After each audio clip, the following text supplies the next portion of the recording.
Welcome to Tell Me More Stories Told as podcast. Get ready, because today we're embarking on a really, quite an adventurous exploration into a truly significant and, frankly, heart-wrenching event from our recent past. That's right. We're diving deep into the story of Pan Am Flight 103, that transatlantic flight that tragically met such a sudden end over Lockerbie, Scotland, back in December 1988. And this isn't going to be just a dry recounting of the facts, is it? We're planning to really unpack the timeline, explore the huge impact, the shockwaves it sent around the world. Exactly, and delve into the remarkably complex investigation that followed. We'll be highlighting some of the, unique and sometimes surprising aspects of this terrible disaster, things that really make you stop and think. Absolutely. We've gathered a lot of details here, everything from the specifics of the flight itself, the devastation of the explosion. The tireless search for answers and all that wreckage, and of course, the incredibly long and winding road towards really understanding what happened that cold December night. Okay, so where do we even begin with such a huge story? Well, let's start by setting the scene, maybe, with the flight itself. Pan Am 103, call sign Clipper 103, that was its designation for air traffic control. Right. It was a regular scheduled service, Frankfurt to Detroit, but with stops planned in London and New York, per standard route. And the aircraft. A real icon back then, the Boeing 747-121. It even had a name, didn't it? Clipper Maid of the Seas. It did indeed. Registration N739PA. And here's something interesting. It wasn't a new plane, not by a long shot. It was actually one of the early 747s. Really? Yeah, the 15th one ever built. It had been flying since 1970, so it had quite a bit of history already. Wow, nearly 20 years in service by then. And what's quite fascinating, if you dig a bit, is its earlier life. Before 1979, it was actually called Clipper Morning Light. Clipper Morning Light. Oh. And get this, it even showed up in a BBC documentary series, apparently. It gives you a sense of the journeys it had already made, It really does. So, okay, December 21st, 1988. The journey starts in Frankfurt. Right, as a feeder flight initially. Passengers and their luggage coming from elsewhere were transferred onto the Clipper Maid of the Seas at Heathrow Airport in London. A detail that seems small, but as you said, became incredibly significant later on in the investigation. Absolutely crucial. So the flight leaves Heathrow on time, 18.25 local time, heading for New York. Everything seemed perfectly normal as it climbed out. But then, just over half an hour later, the unthinkable 19.02 UTC, that's Coordinated Universal Time, the standard for aviation. As it flew high over Lockerbie, Scotland, contact was just lost. Silence vanished from the radar screens.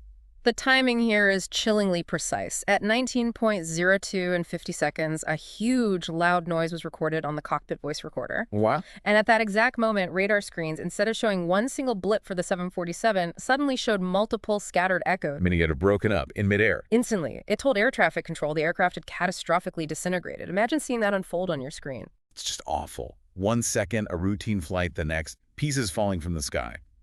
I read a British Airways pilot flying nearby actually saw a huge fire on the ground. Yeah, on the London-Glasgow shuttle, he reported seeing it. Yeah. Paints a terrifying picture of the violence of that moment. So what caused it? What made it break apart like that? It was traced to a sudden violent explosion in the forward cargo hold. This blast literally ripped a 20-inch hole in the fuselage skin. And the pressure difference at that altitude. Exactly. The rapid, uncontrolled decompression was catastrophic. It just tore the aircraft apart due to the immense forces. The sheer power involved is hard to grasp. The nose section, completely severed, broke off within like 3 seconds. 3 seconds. It then apparently hit one of the engines as it fell away, eventually landing in a place called Tundergarth, quite a distance from Lockerbie itself. But the main impact, Yeah. the part everyone remembers, was the fuselage hitting Sherwood Crescent in Lockerbie. Yes. The main fuselage section, including the massive wing box with all that fuel, slammed into the residential street.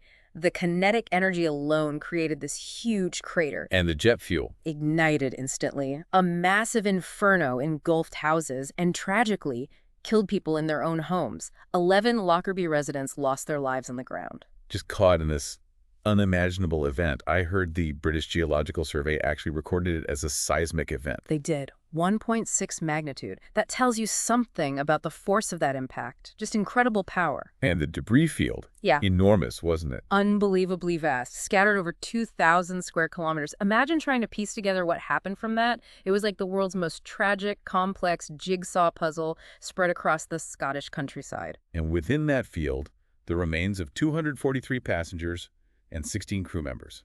Every single person on board. The human cost is just staggering. People from 21 different countries, a real cross-section of humanity. Including those 35 Syracuse University students. Yes, bright young people heading home for Christmas after studying abroad. Just gut-wrenching to think about. And some well-known fellows, too. The UN Commissioner for Namibia, Bernd Carlson. He was on his way to New York for the signing of the New York Accords the very next day. Also, the CEO of Volkswagen of America, James Fuller, and his marketing director. Even a CIA deputy station chief from Beirut was on the flight. It just shows the range of lives lost. And there's a particularly poignant, almost unbelievable detail. A flight attendant was apparently found alive initially. Yes, by a local farmer's wife amidst the wreckage. But tragically, she died before help could arrive. And a pathologist later suggested some passengers might have survived the initial breakup, even briefly. Horrifying. Just awful to contemplate. But amidst all that horror, the people of Lockerbie, their response was incredible, wasn't it? Truly extraordinary. Despite the shock and their own losses, they set up canteens, helped the emergency services, supported the grieving families arriving. And that detail about the clothing. Collecting, washing, ironing every piece they found that wasn't needed as evidence, just so families could have something personal back, that speaks volumes. It really does. An amazing display of compassion in the darkest of times. And here's that unique situation you hear about sometimes.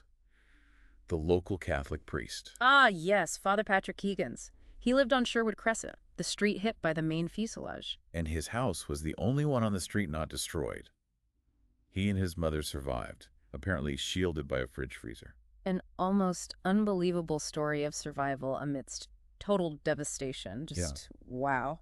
Okay, before we get into the massive investigation, we need to talk about the warnings, because there were warnings beforehand, weren't there? Alarmingly, yes. At least two specific ones circulated before the bombing. The first is often called the Helsinki warning. Right, this was about 2 weeks before. A call to the U.S. Embassy in Helsinki. Exactly. A man claiming links to the Abu Nidal organization called warning a Pan Am flight from Frankfurt to the U.S. would be bombed within 2 weeks. He even mentioned an unwitting Finnish woman as the courier. Chillingly specific. Yeah. And this warning was circulated. It was. The FAA issued a bulletin. The State Department shared it with embassies. Pan Am even put temporary security surcharge on flights. But, and this is deeply disturbing, What? the security team in Frankfurt reportedly found the warning memo under a pile of papers on someone's desk after the bombing had already happened. Oh my God, after the fact. It just raises so many questions about intelligence sharing and procedures back then, doesn't it? Huge questions. You can't help but wonder what if. The second warning came from the PLO, the Palestine Liberation Organization. What was that about? Just days before Lockerbie, European security forces, including the UK's, were alerted about potential attacks by extremist groups trying to sabotage the dialogue happening between the US and the PLO. So the signs were definitely there. Okay, so the plane goes down, the world is in shock. Who claimed responsibility initially? Well, almost immediately, various groups started stepping forward. Anonymous callers. One claimed the Guardians of the Islamic Revolution did it in revenge for the Iran Air Flight 655 downing by the U.S. Navy earlier that year. Right, that was a major incident too. Another caller, claiming to be from the Islamic Jihad organization, told ABC News they planted the bomb for Christmas. There was even a totally unsubstantiated claim about Mossad. So a lot of noise, but nothing concrete initially. Exactly. The CIA did an initial analysis, thought the Guardian's claim seemed most credible at first, but ultimately concluded they couldn't definitively pin it on anyone right away. Which leads us to the investigation itself. Yeah. Which was just monumental. Colossal is the word. Yeah. One of the biggest, most complex criminal investigations ever.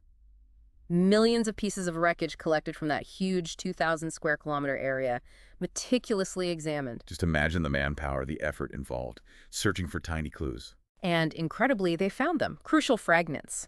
Parts of a specific type of Samsonite suitcase were recovered. Oh. And importantly, identifiable bits of a Toshiba bomb beat radio cassette player. Now, that was significant because similar devices had been used before to hide Semtex explosive. Oh, the Semtex connection. A powerful plastic explosive. Very much so. And then there was another piece of the puzzle. Tiny fragments of baby clothing. Baby clothes. How did that fit in? Investigators traced the manufacturing origin of this clothing back to Malta. This seemingly small detail became a huge lead. connecting the suitcase, presumably, to Malta. Precisely. It eventually led them to a shop in Malta and a Maltese shopkeeper named Tony Gauci. And he became a key witness, right? But a controversial one. Very much so. Gauci testified he sold those specific items of clothing to a man he later identified as Abdelbasset al-Megrahi, a Libyan national. But his testimony was questioned later. Heavily. There were inconsistencies in his accounts over time, and serious concerns were raised about whether he might have seen a photo of Megrahi before formally identifying him, potentially tainting the identification. It's a really difficult part of the case. And there was physical evidence linking to Libya, too, wasn't there? A circuit board fragment? Yes, a tiny fragment of an electronic timer circuit board was found. It was identified as part of a specific type of timer that had been supplied to Libya. Another key link. It was presented as such, but like Gauci's testimony, the defense fiercely disputed the identification and the significance of this fragment during the trial. So, key evidence, but also contested evidence. Okay, so after this incredibly long and complex joint investigation by Scottish police and the FBI, they bring charges. They did. Indictments were issued against 2 Libyan nationals, Abdelbasset al-Megrahi, who we mentioned, and Lamine Khalifa Fhimah. And the trial itself is unique, wasn't it? Yeah. Held in the Netherlands. Yes, a special Scottish court convened at Camp Zeist in the Netherlands due to all the international complexities. After a long trial in 2001, Megrahi was convicted of murder, sentenced to life. And Fhimah. Fhimah was acquitted of all charges. Megrahi appealed, I assume. He did, several times unsuccessfully. But then the story took another twist with the Scottish Criminal Cases Review Commission, the SCCRC. What did they find? They reviewed the case independently and concluded that a miscarriage of justice might have occurred. Based on that, they referred his case for a second appeal. But he didn't pursue that appeal in the end, did he? Because of the compassionate release. That's right. This is where it gets, well, deeply controversial for many. Megrahi, who always maintained his innocence, was diagnosed with terminal prostate cancer. Okay. In 2009, the Scottish government granted him compassionate release on the grounds he had only months to live. He returned to Libya and died there in 2012. And that release caused a huge uproar, didn't it? Allegations about trade deals. Yes. Persistent allegations surfaced suggesting the UK government might have pushed for his release as part of oil or trade deals with Gaddafi's Libya. The government has always strongly denied those claims, but the controversy remains. It's just layer upon layer with this case. And it's still not over, unbelievably. Not at all. In December 2020, the U.S. unsealed an indictment against another Libyan national, Abu Aguila Massoud. For what role? Allegedly for being involved in making the bomb itself. He was taken into U.S. custody in late 2022, pleaded not guilty in early 2023. And a trial is scheduled. Currently set for May 2025 in the U.S. So more than 35 years later, the legal process continues. Incredible. Let's pause here for a second. If you're finding this deep dive into the complex story of Pan Am 103 compelling, make sure you hit that subscribe button so you don't miss any more episodes of Tell Me More Stories Told as podcast. We explore fascinating stories like this regularly. Definitely subscribe. Now back to Lockerbie. The motive. Why did this happen? Libya eventually accepted responsibility, didn't they? They did, formally in 2003 under Gaddafi, and they agreed to pay substantial compensation to the victims' families. And the generally accepted reason behind it. Retaliation seems to be the main consensus. Retaliation for U.S. military actions against Libya in the Gulf of Sidra during the 1980s bombings, shooting down Libyan planes. And specifically, Gaddafi was accused of ordering it as revenge for the 1986 U.S. bombing of Tripoli. Yes, an attack which Libya claimed killed Gaddafi's adopted daughter. That's often cited as a primary motivator for him personally. But we should acknowledge there have always been alternative theories out there too, right? Absolutely crucial to mention. While Libya accepted responsibility, theories about other groups, maybe Iranian-backed Palestinian militants, have persisted, perhaps linked to that downing of Iran Air 655 by the U.S. Navy. But these remain unproven. Unproven, yes. Widely discussed, but no conclusive evidence has emerged to support them definitively over the Libyan connection established in the trial. So regardless of the motive debates, the aftermath was huge. Libya paid over $1 billion in compensation. Over $1 billion, yes. A massive sum distributed to the families who lost loved ones. And the memorials, they're all over the world, aren't they? They are poignant reminders. In the U.S., there's Arlington National Cemetery, and of course, Syracuse University has several memorials given the tragic loss of their students. And in Lockerbie itself. Yes, very moving memorials there, including at Drysdale Cemetery. And Syracuse Uni holds an annual Remembrance Week and offers scholarships in the victims' names. It keeps their memory alive. Even the arts have engaged with it. That play, The Women of Lockerbie. A powerful piece, yes. It really focuses on the impact on the community and the families, the process of healing or trying to heal. And finally, the wreckage itself. Bits of the plane are still kept as evidence. A large section of the reassembled fuselage has been preserved in the UK for all these years. Crucial evidence. And just recently, some of it was moved to the U.S. That's right. In late 2024, some wreckage was transported to the U.S., potentially as evidence for that upcoming trial of Abu Ajil al-Massoud we mentioned. Shows how the physical remnants still play a role. So when you step back from all these details, what's the big picture?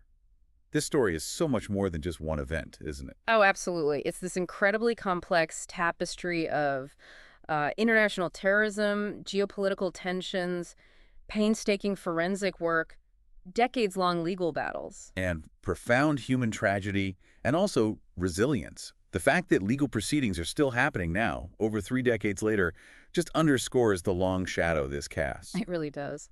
Which brings us to a question for our listeners, perhaps. After hearing all this, what aspect of this deep dive really stands out to you? Yeah, what resonates the most? Is it the missed warnings, the sheer scale of the investigation, the controversy surrounding the release? Or maybe the incredibly long wait for justice, which is in some ways still ongoing. There's so much there. Definitely a lot to think about.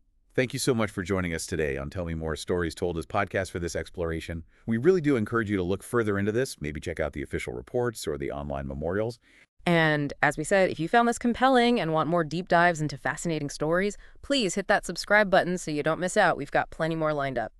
Finally, as you go about your day, maybe just take a moment to consider those lasting implications, the complexities of international justice, the enduring pursuit of truth, and the human cost of such events that ripple out across decades and borders. It's a story that sadly continues.